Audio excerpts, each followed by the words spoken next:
The hospital night cleaner. Full script. The hospital administrators said the organ transplant wait times were based on medical necessity. What they didn't know was that the night cleaner emptying their trash cans had spent 20 years tracking financial crimes, and the numbers she was seeing didn't add up. Welcome to The Hidden Professionals. Before we discover how a hospital cleaning lady exposed a multi-million-dollar organ trafficking conspiracy, tell me in the comments, have you ever noticed hospital staff who seem to observe more than their job requires? And if you believe these stories of hidden heroes deserve to be heard, hit that subscribe button. These stories change lives. St. Mary's Regional Medical Center served Phoenix and the surrounding desert communities from a sprawling complex that had grown over 60 years into one of Arizona's premier healthcare facilities. The 400-bed hospital handled everything from routine surgeries to complex organ transplants, with the kind of medical expertise that made families trust their most critical health decisions to doctors and administrators who had built reputations saving lives and advancing medical science. Elena Vasquez had been working the night cleaning shift at St. Mary's for 5 years, maintaining the administrative offices, patient floors, and surgical suites with the meticulous attention to detail that made hospital staff appreciate her reliability and thoroughness. At 54, she looked exactly like what she claimed to be, a dedicated cleaning professional who took pride in maintaining the sterile environments that protected patient health and supported medical excellence. But Elena's analysis of the documents she encountered during her cleaning rounds went far beyond normal janitorial observations. While most hospital cleaning staff focused on sanitation protocols, equipment maintenance, and efficient work schedules, Elena automatically analyzed financial records, administrative correspondence, and numerical data patterns with the trained eye of someone who understood how complex financial crimes used legitimate institutions to hide systematic fraud while appearing to operate within normal business practices. What the hospital administrators didn't know was that Elena Vasquez had never been just a cleaning professional. For 20 years, she'd been Special Agent Elena Vasquez, Federal Bureau of Investigation Financial Crimes Division, specializing in healthcare fraud, money laundering, and institutional corruption that used medical facilities to generate illegal revenue while exploiting vulnerable populations who depended on healthcare systems for survival. Her retirement 5 years ago had been earned through 2 decades of investigating the most sophisticated white-collar criminals in federal law enforcement. Her ability to recognize financial fraud patterns had been permanent. "Good evening, Elena," called Dr. Patricia Morrison, the chief of surgery, as she finished late paperwork in the administrative wing, working hard as always. But Elena's trained eye was already noting that this was the 3rd time this month when certain administrative documents had been discarded immediately after specific transplant procedures, involving patients whose insurance status and financial profiles didn't match the typical demographics for successful organ allocation. What bothered Elena wasn't the complexity of organ transplant administration. Medical procedures involved extensive documentation, insurance coordination, and regulatory compliance. What concerned her was the pattern of financial discrepancies that matched techniques she'd observed during healthcare fraud investigations, where criminal networks manipulated medical systems to generate illegal revenue while endangering patient welfare. Over the next month, Elena found herself conducting the kind of financial analysis that had characterized her FBI career. Not obvious law enforcement work, just the systematic examination of discarded documents that distinguished normal hospital administration from systematic fraud, disguised as legitimate medical decision-making. The evidence was becoming clear. The transplant wait list modifications occurred at specific intervals that correlated with large cash payments and insurance policy changes. The patients receiving priority treatment had recently increased their financial profiles or made significant payments to hospital-affiliated charitable foundations. And most concerning, Elena recognized specific documentation patterns and payment structures that suggested systematic corruption rather than medical necessity determining organ allocation. "Elena," said Margaret Chin, the night shift supervisor, "you've been finding a lot of interesting paperwork in the administrative offices lately. More than usual for routine medical records?" Elena had been emptying trash bins from all the offices, observing documents that hospital staff discarded as routine paperwork, but that also provided evidence of financial crimes when analyzed by someone with investigation experience. "How so?" Elena asked, though she already knew the document patterns indicated systematic fraud rather than normal hospital administration. "Hard to explain. Patient files with financial annotations, transplant lists with handwritten modifications, and payment records that seem more detailed than standard medical billing. Just feels coordinated." Elena's training immediately activated. When experienced healthcare workers described administrative practices as feeling coordinated, they were often observing systematic manipulation that suggested organized fraud rather than routine medical decision-making. That evening, Elena did something she hadn't done since her official retirement. She called a number that connected her to people who still investigated the crimes she'd once specialized in preventing. "FBI Financial Crimes Division, Agent Carlos Rodriguez speaking." "Carlos, this is Elena Vasquez." There was a pause. "Elena, how's the civilian life treating you?" "Clinically," Elena said, sitting in her apartment with photographs of discarded documents that looked like routine hospital paperwork but represented potential evidence of systematic healthcare fraud involving organ transplant manipulation. "Carlos, I need to report suspected healthcare fraud involving systematic organ allocation corruption." Agent Rodriguez had worked with Elena for 12 years before her retirement. He knew that when Elena Vasquez called about suspected healthcare fraud, it meant criminal networks were manipulating medical systems to generate illegal revenue while endangering vulnerable patients who depended on fair treatment allocation. "What are you seeing?" Elena provided details with the precision that had made her legendary in financial crime investigations.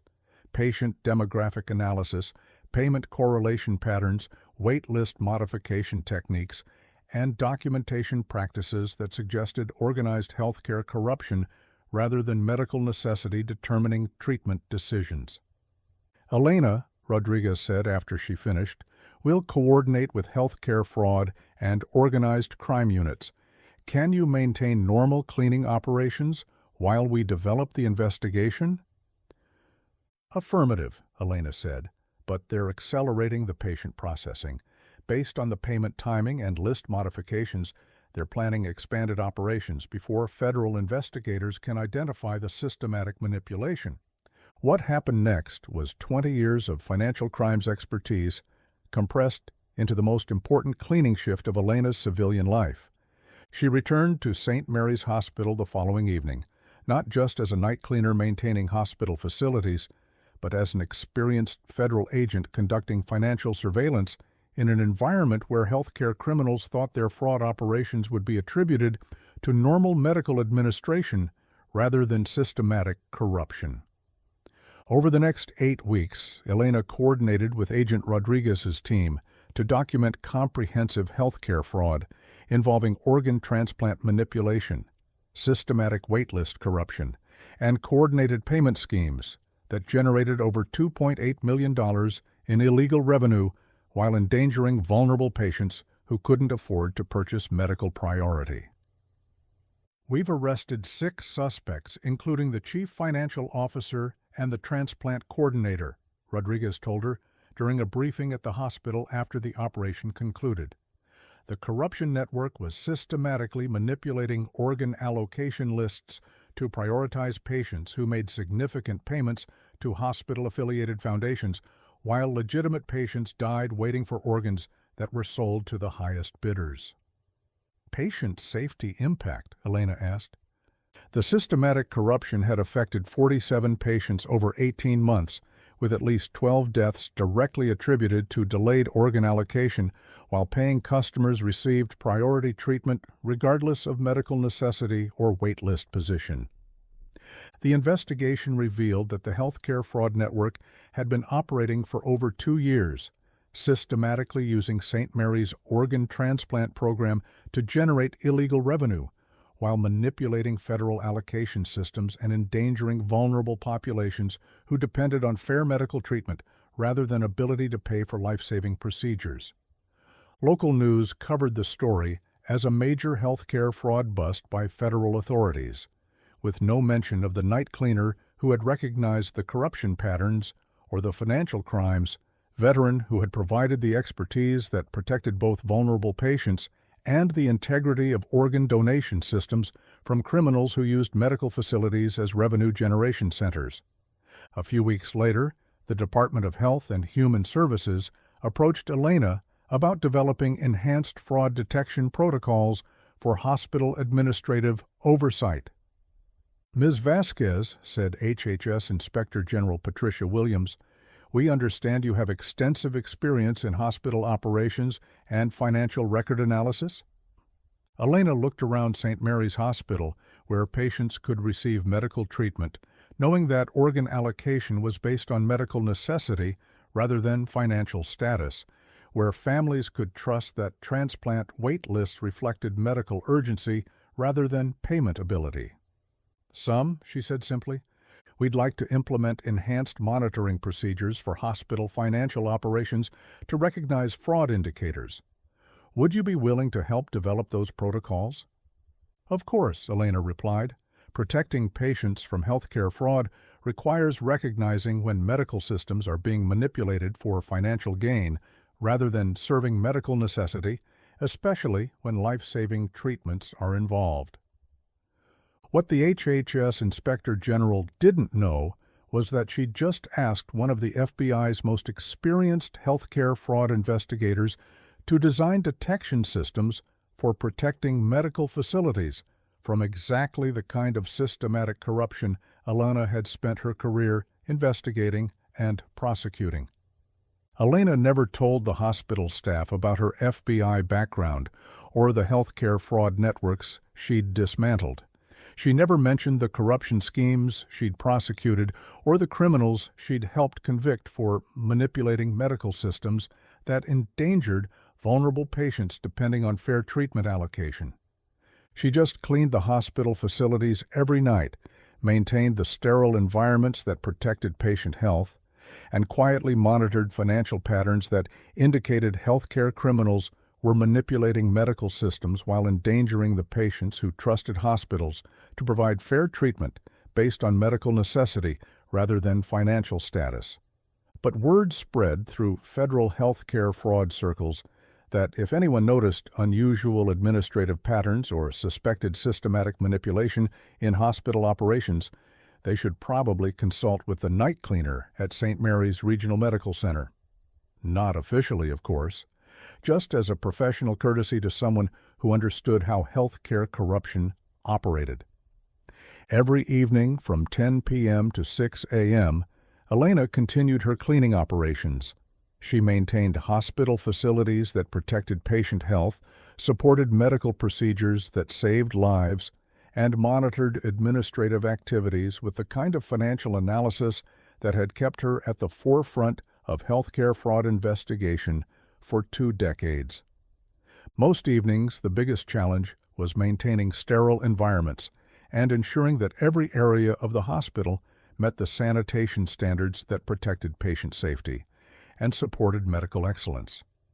But some evenings, when her trained instincts recognized patterns that indicated systematic corruption, Elena Vasquez was exactly where she needed to be, between vulnerable patients and criminals who would manipulate medical systems for profit while endangering the lives of people who trusted hospitals to allocate life-saving treatments based on medical necessity rather than ability to pay. Because that's what you do when you've spent your career investigating healthcare fraud. You don't stop protecting vulnerable patients when you retire. You just find a new way to ensure that medical systems serve patients rather than criminal organizations. And sometimes the most important healthcare fraud prevention in a region is provided by someone who looks like they're just cleaning hospital floors, but who knows exactly what systematic corruption looks like and refuses to let healthcare criminals endanger vulnerable patients in any medical facility she serves. Elena had spent 20 years investigating criminals who used sophisticated manipulation techniques to exploit healthcare systems while generating illegal revenue at the expense of vulnerable patients who depended on fair medical treatment.